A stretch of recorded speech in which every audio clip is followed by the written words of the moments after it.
بسم اللہ الرحمن الرحیم۔ السلام علیکم۔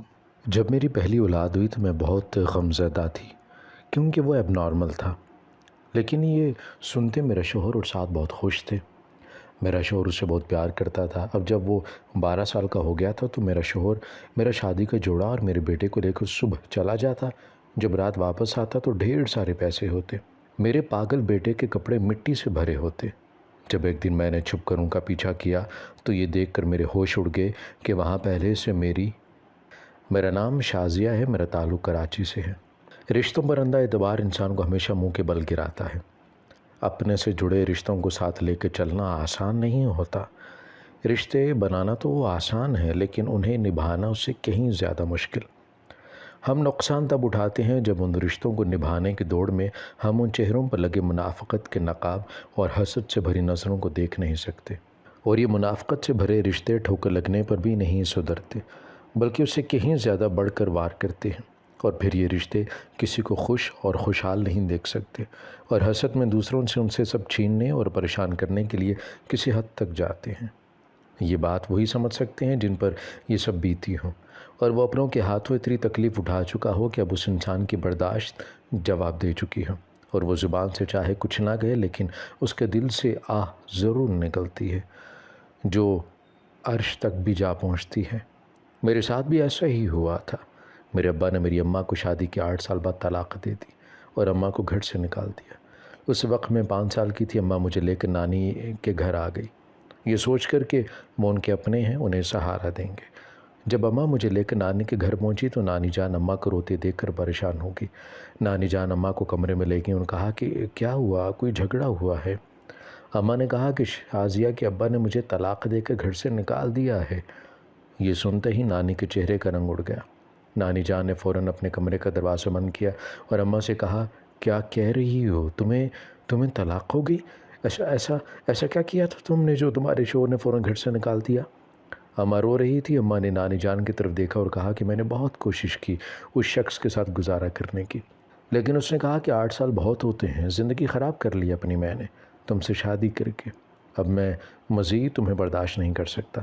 میں جس عورت کو شروع سے پسند کرتا تھا وہ اب لوٹ آئی ہے، میرے لیے اس نے اپنا گھر بار سب چھوڑ دیا ہے میری محبت کی خاطر، پھر میں اس کے لیے اتنا نہیں کر سکتا کہ تمہیں چھوڑ دوں اور اسے اپنا لوں؟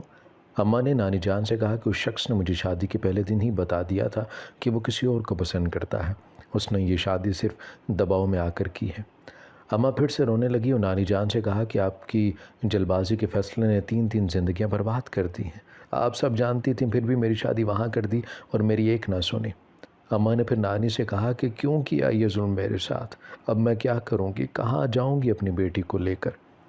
نانی خاموش تھیں اور کچھ سوچتے ہوئے اماں سے کہا کہ تم کہیں نہیں جاؤ گی، یہیں رہو گی ہمارے ساتھ، بس تمہیں میری ایک بات ماننا ہوگی۔ اماں نے کہا کہ وہ کیا؟ پھر نانی نے بہت رازداری سے اماں سے کہا کہ تم یہاں رہو لیکن گھر میں کسی کو اس بات کا پتہ نہ چلے کہ تمہیں طلاق ہو گئی ہے۔ اماں نے کہا کہ اتنی بڑی بات کیسے چھپا سکتے ہیں، ایک نہ ایک دن تو یہ سب کو معلوم ہو جائے گا۔ نانی نے کہا کہ میں سنبھال لوں گی، بس تم کوشش کرنا کہ تمہارے رویے سے کسی کو شک نہ ہو۔ پھر ہم نانی جان کے گھر رہنے لگے۔ اماں کے 2 بھائی تھے اور دونوں شادی شدہ تھے۔ اماں 2 بھائیوں کی اکلوتی بہن تھی اور ان سے چھوٹی بھی۔ جب اگلے دن اماں کا سامنا ان کی بھابھیوں سے ہوا تو وہ پہلے حیران ہوئی اور پھر کہنے لگیں کہ تم کب آئی، ہمیں پتہ ہی نہیں چلا۔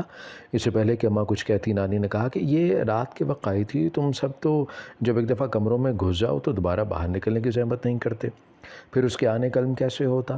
خیر، اسے اس کا شوہر چھوڑنے آیا تھا، میں نے بلایا ہے اسے، میرا دل بہت اداس تھا اپنی نواسی کو دیکھنے کے لیے، اب میں اسے جلدی جانے نہیں دوں گی۔ نانی کی بات سن کر ممانیوں نے کہا کہ ماں جی ہمیں کیا، رکھیں جتنے دن رکھنا ہے آپ نے اپنی بیٹی کو۔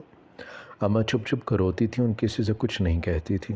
مجھے اور اماں کو نانی جان کے گھر آئے 1 ماہ ہونے والا تھا اور گھر میں ممانی اب شک کی نظر سے اماں کو دیکھا کرتی، لیکن اماں بیچاری دل پر پتھر رکھ کر خاموشی سے دن گزار رہی تھی۔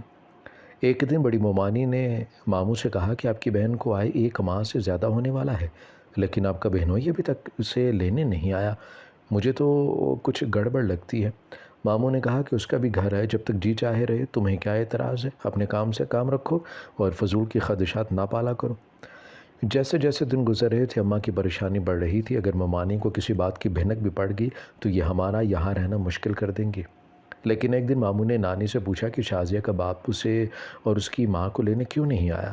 نہ آ کر ان کی خیر خبر لی اس نے۔ نانی نے ماموں سے کہا کہ وہ دراصل شازیہ کا باپ دوسرے شہر کام سے گیا ہوا ہے، اس لیے ان ماں بیٹی کو وہ یہاں چھوڑ گیا ہے، لیکن جیسے ہی وہ واپس گھر آئے گا ان کو لینے ضرور آئے گا، تم فکر مت کرو۔ ماموں نے کہا کہ فکر کیسی، بس 2 ماہ ہو گئے ہیں، میں نے سوچا کہ پوچھ لوں کہیں کوئی جھگڑا تو نہیں ہوا، اگر ایسی کوئی بات ہے تو ابھی بتا دیں، ہم جا کر اس کی طبیعت درست کر دیں گے۔ نانی نے کہا کہ نہیں ایسی تو کوئی بات نہیں ہے۔ ماموں کے جانے کے بعد اماں نانی کے کمرے میں آئیں اور کہا کہ کب تک ان سب سے سچ چھپائیں گی؟ میں نے پہلے بھی کہا تھا کہ ابھی بتا دیں سب کو، لیکن آپ نہیں مانی۔ اب جب گھر میں اصل بات کھلے گی تو بتائے میں کیسے سب کا سامنا کروں گی؟ نانی جان بھی پریشان تھی، انہوں نے اماں سے کہا کہ تم فکر نہ کرو، جب تک ہو سکا ان سے تمہاری طلاق والی بات چھپائیں گے اور صحیح وقت پر آنے پر میں خود بتا دوں گی۔ اماں نانی جان کی بات سن کر خاموش ہو گئی۔ اماں جانتی تھیں کہ ایک نہ ایک دن گھر میں یہ سب پتہ چل جانا ہے، پھر پتہ نہیں کیا ہوگا۔ ہمیں آئے 6 ماہ ہونے والے تھے اور گھر میں ممانی لوگوں نے ہنگامہ کھڑا کر دیا تھا۔ وہ نانی جان اور اماں کے سر پر کھڑی تھیں کہ ہمیں سچ بتائیں۔ ماموں لوگ بھی آگے اور آخرکار نانی کو اماں کے طلاق کے بارے میں بتانا پڑا۔ ماموں سر پکڑ کر بیٹھ گئے اور کہا کہ یہ مصیبت بن کر اب ہمارے سروں پر رہے گی، جبکہ ممانیاں باتیں سنانے لگیں کہ ہمیں تو اس دن سے شک تھا جب آپ کی بہن اپنی بیٹی کو لے کر اچانک آ گئی تھی، لیکن آپ نے میری بات پر یقین نہیں کیا۔ اب دیکھ لو، بھگتو اسے۔ نانی جان نے کہا کہ اس میں ان ماں بیٹی کا کیا قصور؟ یہ اس دن ہی سب بتا دینا چاہتی تھی، لیکن میں نے اسے روکے رکھا۔ میں جانتی تھی کہ تم سب ایسے ہی باتیں کرو گے اور اس کی بات نہیں سنو گے۔ ماموں نے نانی جان سے کہا کہ ماں، آپ اسی وقت بتاتی تو اس شخص کی گردن اتار دیتا، اس کی جرت کیسے ہوئی طلاق دینے کی؟ اور پھر اماں سے کہنے لگیں کہ اس میں ضرور تمہارا قصور ہوگا، کچھ تو ایسا کیا تھا جس کی وجہ سے اس نے تمہیں طلاق دی۔ اماں نے کہا کہ آپ جانتے ہیں وہ پہلے کسی اور سے شادی کرنا چاہتا تھا، آپ سب کو یہ معلوم تھا، پھر بھی نہیں مانے، زبردستی کے رشتوں میں ایسا ہی ہوتا ہے۔ ماموں کچھ دیر خاموش رہے اور پھر اماں سے کہا کہ حق مہر وہ بھی نہیں دیا ہوگا اس نے؟ اماں نے کہا کہ مجھے کچھ نہیں چاہیے، بس آپ لوگ اپنے گھر میں ایک کونا مجھے اور میری بیٹی کو رہنے کے لیے دے دیں، میں آپ لوگوں کو کبھی تنگ نہیں کروں گی اور نہ ہی کسی پر بوجھ بنوں گی۔ ماموں نے کہا کہ ہمیں کوئی مسئلہ نہیں تمہارے رہنے سے، لیکن تم جانتی ہو گھر کے حالات کیا ہیں، گھر میں جگہ تبھی نکلتی ہے جب دلوں میں جگہ ہو۔ نانی جان نے کہا کہ اس کی تم فکر نہ کرو، یہ ماں بیٹی میرے ساتھ رہیں گے اور میرے جیتے جی کوئی کچھ نہیں کہہ سکتا۔ پھر ہم نانی جان کے گھر مستقل رہنے لگے۔ جب سے ممانیوں کو اماں کی طلاق کے بارے میں پتہ چلا تھا، تب سے وہ سارے گھر کا کام اماں سے لیتی اور خود آرام کرتی۔ نانی جان بہت پریشان تھی، گھر میں ہر وقت اماں کو ایک ملازمہ بنا کر کام لیا جاتا تھا اور وہ چپ چاپ سب کام کیا کرتی۔ ایک دن نانی جان نے اماں سے کہا کہ اگر تم میری بات مان لو تو میں تمہاری دوسری شادی کر دوں۔ اماں نے حیران ہو کر نانی جان کو دیکھا اور کہا کہ پہلے کم سبق مل چکا ہے جو دوبارہ سے میرا امتحان لینا چاہتی ہیں؟ اماں نے کہا کہ آپ نہیں جانتے، ایک بچی کی ماں کو کوئی قبول نہیں کرے گا اور میں اس جھنجھٹ میں پڑھنا بھی نہیں چاہتی۔ اب جتنی بھی زندگی ہے میں اپنی بچی کے سہارے گزار دوں گی۔ نانی جان نے کہا کہ مجھ سے تمہاری یہ حالت نہیں دیکھی جاتی، ابھی تو میں زندہ ہوں اور پھر بھی ان کا سلوک تمہارے ساتھ اتنا برا ہے، پھر جب میں نہ رہی تم یہ کیا حال کریں گے یہ تمہارا اور تمہاری بچی کا؟ سوچو، اچھی طرح سے سوچو۔ اپنوں کے ہوتے ہوئے بھی میری ماں کس طرح گھٹ گھٹ کر زندگی گزار رہی تھی، وہ اپنے جو کبھی ایک دوسرے پر جان دیتے تھے، لیکن سب کچھ بدل چکا تھا۔ ماموں لوگ ممانیوں کی باتوں میں آ کر اماں سے سخت لہجے میں بات کرتے اور کہتے کہ سارا دن فارغ پڑی رہتی ہو، اٹھ کر کچھ کام بھی کر لیا کرو، یہاں کون سے نوکر رکھے ہیں جو کہے بنا سب کام کرتے رہے؟ اماں نے کہا کیا فکر نہ کرے، میں پہلے بھی فارغ نہیں بیٹھی کبھی، پھر اب کیسے بیٹھ سکتی ہوں؟ میری قسمت جو وقت اور حالات نے اس دوراہے پہ مجھے لا کر کھڑا کر دیا ہے، نہ جی سکتی ہوں نہ مر سکتی ہوں۔ اماں میری خاطر ماموں لوگوں کی باتیں برداشت کرتی، ان کی بیویوں کی خدمتیں کیا کرتی اور سلے میں وہ تانے دیتی کہ کام ہی کتنا ہے گھر کا جو تم سے اکیلے نہیں ہوتا۔ اماں کی طبیعت خراب رہنے لگی تھی۔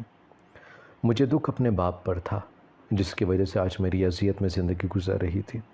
مجھے پالا سے میری ماں کا فرض تو نہیں تھا، بلکہ باپ کا بھی اتنا ہی فرض تھا، لیکن ابا نے تو کبھی مڑ کر مجھے دیکھا بھی نہیں، ان کی وجہ سے ہم کس حال میں ہیں۔ ماموں لوگوں نے اماں کو جو زیور دیا تھا شادی پر وہ بھی واپس لے لیا اور جو اماں کے اچھے اور خوبصورت جوڑے تھے ان پر ممانیوں نے ہاتھ صاف کیے۔ میں 21 سال کی ہو چکی تھی اور ان 21 سالوں میں میری ماں نے کیا کچھ برداشت نہیں کیا تھا میری خاطر۔ میں BA کر رہی تھی اور خوب محنت کرتی پڑھائی پر۔ ممانیوں نے بہت کوشش کی مجھے روکنے کی، لیکن میری ماں جس نے اپنی جوانی مجھ پر قربان کر دی وہ ہر وقت میرے آگے میری ڈھال بن کر کھڑی ہوتی۔ ان 21 سالوں میں نانی جان ہمیں چھوڑ کر دنیا سے چلی گئی، اور ان کے جانے کے بعد سے ممانیوں کو جو تھوڑی بہت جھجک تھی وہ بھی ختم ہو گئی تھی۔ میں محنت کر رہی تھی، مجھے اپنی ماں کے لیے کچھ کرنا تھا، ان بے مطلبی رشتوں کی قید سے آزاد کروانا تھا۔ میں نے ایک دن اماں سے کہا کہ آپ کو دوسری شادی کر لینی چاہیے، کیوں اپنی زندگی کو ان کھوکھلے رشتوں کے نام کر دی جنہوں نے کبھی آپ کی پرواہ تک نہیں کی۔ ممانیاں تو چلو خیر ہیں، وہ تو جلیں گی کہ کہیں ان کے شوہر اپنی اکلوتی بہن کو کچھ خرید کر نہ دے، وہ ہر وقت ہم پر نظر رکھتی ہیں، اور اگر کبھی بھولے سے ہمارے لیے کوئی کپڑے آ جاتے ہیں تو وہ بھی ممانیاں چھین کر لے جاتی ہیں۔ مجھے ماموں لوگوں سے بھی نفرت ہو چکی تھی، انہوں نے جو کچھ میری ماں کے ساتھ کیا ایسا تو کوئی دشمن بھی نہیں کرتا۔ میری ماں نے جتنی ان کی خدمت کی تھی وہ اس لائق بھی نہیں تھی۔ انہوں نے کبھی اماں کو ان کے حصے کی ہمدردی، محبت، شفقت نہیں دی تھی، بلکہ ایک بوجھ سمجھا کرتے تھے، وہ بوجھ جس نے اپنی ساری زندگی ان کے دل جیتنے میں گزار دی، اور کبھی زبان میں شکوہ نہیں لائی، اور اپنا ہر معاملہ اللہ پر چھوڑ دیا۔ میرا رزلٹ آ چکا تھا اور میں نے اچھی پوزیشن لی تھی۔ یہ بات جب ماموں لوگوں کو بتائی تو انہیں ذرا خوشی نہیں ہوئی، الٹا ماموں صاحب کہنے لگے کہ بہت پڑھ لیا، اب ٹک کر گھر میں بیٹھو اور گھرداری سیکھو، جلدی ہی تمہاری شادی کر دی ہے میں نے۔ مجھے بہت غصہ آیا، میں نے کہا کہ پہلے سب اپنی اولادوں کو تو کچھ سکھا لیں، پھر مجھے باتیں کیجیے گا۔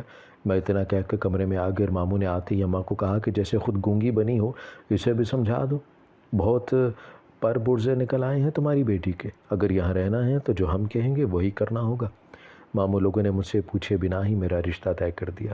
اماں نے کہا کہ یہ میری بیٹی ہے اور اس کی زندگی کا فیصلہ بھی میں ہی کروں گی، لیکن ماموں لوگوں نے ہمیشہ کی طرح اماں کی ایک نہ سنی اور میری شادی کر دی۔ رخصت ہو کر سسرال آئی، دیکھنے میں تو سب ٹھیک تھا، لیکن شادی سے پہلے میں سسرال کے کسی فرد سے نہیں ملی تھی۔ پھر میری ساس میرے شوہر کے ساتھ کمرے میں آئی، انہوں نے کہا کہ شازیہ بیٹی، شادی اتنی اچانک ہوئی ہے کہ تمہیں دیکھنے اور ملنے کی بھی اجازت نہیں دی تمہارے گھر والوں نے، لیکن خیر جو بھی ہوا، ہم ماں اور 2 بیٹے ہی ہیں گھر میں۔ پھر میری ساس نے کہا کہ تم بالکل میری بیٹی کی طرح ہو، میں تمہیں اپنی بہو نہیں بیٹی بنا کر لائی ہوں، تم جیسے چاہو رہو، زندگی گزارو، مجھے ہمیشہ اپنی ماں کی طرح نرم اور شفیق ہی پاؤ گی، آج سے اس گھر میں وہی ہوگا جو تم کہو گی۔ ساس کی باتیں سن کر میرے دل کو بہت تسلی ہوئی اور خوشی بھی۔ میں نے کہا کہ ماں جی آپ نے میرے لیے ایسا سوچا، آپ کی قدر کرتی ہوں، لیکن گھر میں آپ کا حکم چلے گا اور آپ ہی گھر کی سربراہ ہیں، مجھے کچھ نہیں چاہیے، بس رشتوں میں اعتبار، محبت اور احساس چاہیے۔ میری ساس نے مجھے گلے سے لگایا اور دعائیں دیتی باہر نکل گئی۔ میرے شوہر نے کہا کہ شازیہ میں بہت خوش قسمت ہوں جو تم میری زندگی میں آئی ہو، میں بہت خوش قسمت تھی جو اتنی اچھی ساس اور اتنا اچھا چاہنے والا شوہر ملا۔ میری ماں کی دعائیں تھی جو اس جہنم سے نکل کر مجھے جنت جیسی زندگی ملی۔ جب میری پہلی اولاد ہوئی تو میں بہت غمزدہ تھا کیونکہ وہ ایب نارمل تھا، لیکن یہ سنتے میرے شوہر اور ساس بہت خوش تھے۔ میرا شوہر اسے بہت پیار کرتا تھا۔ اب جب وہ 12 سال کا ہو گیا تو میرا شوہر میرا شادی کا جوڑا اور میرے بیٹے کو لے کر صبح چلا جاتا، جب رات واپس آتا تو ڈھیر سارے پیسے ہوتے، میرے پاگل بیٹے کے کپڑے مٹی سے بھرے ہوتے۔ جب ایک دن میں نے چھپ کر ان کا پیچھا کیا تو یہ دیکھ کر ہوش اڑ گئے کہ وہاں پہلے سے میرا شوہر میرا شادی والا جوڑا پہن کر ناچ رہا تھا، وہ لوگ میرے شوہر اور بیٹے پر پیسے پھینک رہے تھے۔ میں نے جا کر شوہر کے سر سے دوپٹہ کھینچا اور تھپڑ رسید کیا، وہ مارے شرم کے سر نہ اٹھا سکا۔ میں اسی وقت گھر واپس آئی اور اپنی 3 سال کی بیٹی کو لے کر اماں کے پاس چلے گئی۔ میں نے کبھی سوچا بھی نہیں تھا کہ میرا شوہر یہ سب کرتا ہوگا، اس لیے میرے نام کی خود غرض اور منافق رشتوں نے میری شادی اس شخص سے کی۔ میں جان ہی نہ سکی کہ وہ مرد ہو کر خواجہ سراؤں کے ساتھ جا کر ناچتا ہے اور پیسے کماتا ہے۔ اماں بیچاری مجھے اس طرح دیکھ کر بہت پریشان تھی۔ اماں نے کہا کہ شازیہ میرے بچے بتاؤ تو صحیح کہ ہوا کیا ہے۔ میں اماں کے گلے لگ کر رونے لگی اور کہا کہ اماں ہمارے اپنوں نے پھر سے ہمارے ساتھ دھوکہ کیا۔ ماں لوگ سب جانتے تھے کہ میرا شوہر کیا کام کرتے ہیں، انہوں نے جان بوجھ کر میرے ساتھ ایسا کیا، پتہ نہیں کن ناکردہ گناہوں کی سزا ان رشتوں نے ہمیں دی ہے۔ اماں نے کہا کہ میری بیٹی صبر کرو، اللہ تعالیٰ ہے نا، وہ سب دیکھ رہا ہے۔ میں نے اتنے سالوں سے صبر کیا تمہارے لیے، اپنے بھائیوں کی جوتیاں صاف کی، اب وہ وقت آنے والا ہے جو صرف انصاف کا ہوگا، اور بے شک میرا رب بہترین انصاف کرنے والا ہے۔ کچھ دن گزرے تو چھوٹے ماموں اپنی بیوی کو لے کر کہیں جا رہے تھے، راستے میں ان کا ایکسیڈنٹ ہوا، وہ بچ نہیں سکے اور دنیا سے چلے گئے۔ کچھ دن بعد میرا شوہر اور میری ساس مجھے منانے آئے، لیکن میں نے ان سے ملنے سے منع کر دیا۔ میرا شوہر خود کمرے میں آیا اور مجھے پاؤں پکڑ لیے، اس نے کہا کہ شازیہ میں جانتا ہوں میں نے تمہارے بھروسے کو ٹھیس پہنچائی ہے، میں تو تم سے نظر ملانے کے قابل بھی نہیں، میں نہیں جانتا تھا کہ تم میرے کام کے بارے میں کچھ نہیں جانتی، جبکہ تمہارے ماموں اور ممانی جانتے تھے، پر میرا یقین کرو میں یہ سب مجبوری کے تحت کرتا تھا، تم جانتی ہو میں نے MBA کیا ہے، میں نے بہت بھاگ دوڑ کی ہے، جگہ جگہ کی خاک چھانی ہے، لیکن مجھے نوکری نہیں ملی ہے۔ گھر میں فاقے چل رہے تھے اور مجھ سے وہ سب دیکھا نہیں جاتا تھا، اس لیے ایک دوست کے مشورے سے یہ کام شروع کر دیا۔ میں نے کہا کہ جو بھی تھا آپ کو چاہیے تھا مجھے پہلے ہی سب کچھ سچ بتا دیتے، میں اب آپ کو معاف نہیں کر سکتی، چلے جائیں یہاں سے۔ میرے شوہر نے کہا کیسے چلا جاؤں، تمہارے بنا زندگی کا تصور بھی نہیں کر سکتا۔ میں سب کچھ چھوڑ کر آیا ہوں اور تم جانتی ہو کہ تمہاری دعاؤں سے اللہ تعالیٰ نے ہماری سن لی ہے اور ایک بہت اچھی کمپنی میں مجھے نوکری مل گئی ہے۔ تمہارے قسم اب ایسا کوئی کام نہیں کروں گا میں۔ میرے شوہر نے نم آنکھوں سے میرے آگے ہاتھ جوڑے، میں نے اپنی اولاد کی خاطر انہیں معاف کر دیا۔ ہم نے وہ محلہ چھوڑ دیا کیونکہ میرے شوہر کو جس کمپنی میں ملازمت ملی تھی انہوں نے رہنے کے لیے گھر اور گاڑی بھی دی۔ بے شک جب میرا رب دینے پر آتا ہے تو ایسے ہی نوازتا ہے کہ انسان نے کبھی سوچا بھی نہیں ہوتا۔ ہمارے دن بدل گئے، زندگی کی ہر آسائش میسر تھی۔ میں اپنی ماں کو اپنے پاس لے آئی تھی، وہ آنا نہیں چاہتی تھی، لیکن جب میری ساس اور میرے شوہر نے بھی اصرار کیا تو اماں مان گئی۔ میرے شوہر نے میری ماں اور ساس دونوں کو عمرے کے لیے بھیج دیا۔ ماموں لوگوں کے منہ کھلے کے کھلے رہ گئے۔ انہوں نے کہا کہ ہم نے تو ایک ناچنے والے سے تمہاری شادی کی تھی، لیکن تم تو بہت نصیب والی نکلی۔ میں نے کہا کہ آپ سے اور آپ کے گھر سے میرا تعلق اسی دن ختم ہو گیا تھا جب میں اپنی ماں کو اپنے ساتھ لے آئی تھی۔ ممانی کہنے لگیں لو سن رہے ہو اپنی بھانجی کی باتیں، کس طرح ان ماں بیٹی کو اپنے پاس رکھا، رہنے کے لیے چھت دی اور ہر سہولت دی، الٹا یہ ہمیں باتیں سنا رہی ہے۔ میں نے کہا کہ آپ کی دی گئی اس چھت کے بدلے میری ماں نے اپنی ساری زندگی آپ لوگوں کی خدمت کر کے گزار دی، بدلے میں کیا دیا آپ لوگوں نے میری ماں کو؟ ہر وقت تانے، ذلت۔ اور میں نے اپنی ممانی سے کہا کہ آپ ڈریں اس دن سے جس دن آپ کو آپ کے کیے کی سزا اس دنیا میں ملے گی۔ ماموں اٹھ کر کھڑے ہو گئے اور کہنے لگے بس لڑکی، جتنا بولنا تھا بول چکی ہے، ہمیں یہاں رکنے کا کوئی شوق نہیں۔ ماموں کے لہجے میں جو حقارت تھی وہ ابھی بھی ویسی کی ویسی تھی۔ پھر وقت نے اپنا آپ دکھانا شروع کر دیا۔ ماموں ممانی کا ایکسیڈنٹ ہو گیا اور اس وجہ سے ممانی کے سر پہ چوٹ لگی جس سے وہ اپنا دماغی توازن کھو بیٹھ گلیوں میں پاگلوں کی طرح پھرنے لگیں اور ماموں اپاہج ہو گئے ہمیشہ کے لیے۔ جو سلوک ان رشتوں نے میرے ماں کے ساتھ کیا آج ان کی اپنی اولاد ان کے ساتھ کر رہی ہے۔ ماموں سامنے پڑے تکلیف سے چلاتے رہتے ہیں لیکن ان کی اولاد ان سے دور چلی جاتی ہے، اور ماموں کی بیٹی نے اپنی بیوی کے کہنے میں آ کر ماموں کو اولڈ ہوم میں بھیج دیا اور ممانے کو پاگل خانے۔ یہ سزا تھی ان کے لیے جو انہوں نے ایک بے سہارا اور مجبور بہن کے ساتھ کیا تھا۔ اسے حقارت سے دیکھتے تھے اور اپنے پاؤں کی جوتی سمجھا کرتے تھے، اور میرے ابا جن کی وجہ سے میری ماں اپنوں کے ہاتھوں رسوا ہوتی رہی، اس شخص کو بھی اس کے کیے کی سزا ملی۔ میری اماں کو چھوڑ کر ابا نے جس عورت سے پسند کی دوسری شادی کی تھی وہ ان کے ساتھ کچھ سال ہی رہ سکی، پھر وہ ابا کو چھوڑ کر کسی اور کے ساتھ چلے گئی۔ ابا سے یہ صدمہ برداشت نہیں ہوا، ابا کو فالج کا اٹیک ہوا تھا، تب سے کسی سرکاری ہاسپٹل میں داخل ہیں۔ آج اللہ تعالیٰ نے ہمیں سب کچھ دیا، جو میری محرومیاں تھیں، میرے پیچھے رہ گئی تھی زندگی میں، وہ سب پوری ہو گئی تھی، اور ان سب نعمتوں پر اپنے رب کا جتنا شکریہ ادا کروں کم ہے، اور جنہوں نے حسد کیا خود سے کمتر سمجھ کر برا ہی کیا۔ اللہ تعالیٰ نے ہمارے حق میں وہ سب اچھا کر دیا اور ان کو ان کی برائی لے ڈوبی۔ ہماری ویڈیو اگر آپ کو پسند آئی ہے تو ضرور لائک کیجئے، اپنی رائے دینا چاہیں تو کمنٹس کیجئے، اچھی لگے تو شیئر کیجئے۔ اس کے ساتھ ساتھ اگر آپ نے ہمارا چینل سبسکرائب نہیں کیا تو ضرور کیجئے اور بیل آئیکن پر لازمی کلک کیجئے تاکہ ہماری ہر آنے والی ویڈیو آپ تک بر وقت پہنچ سکے۔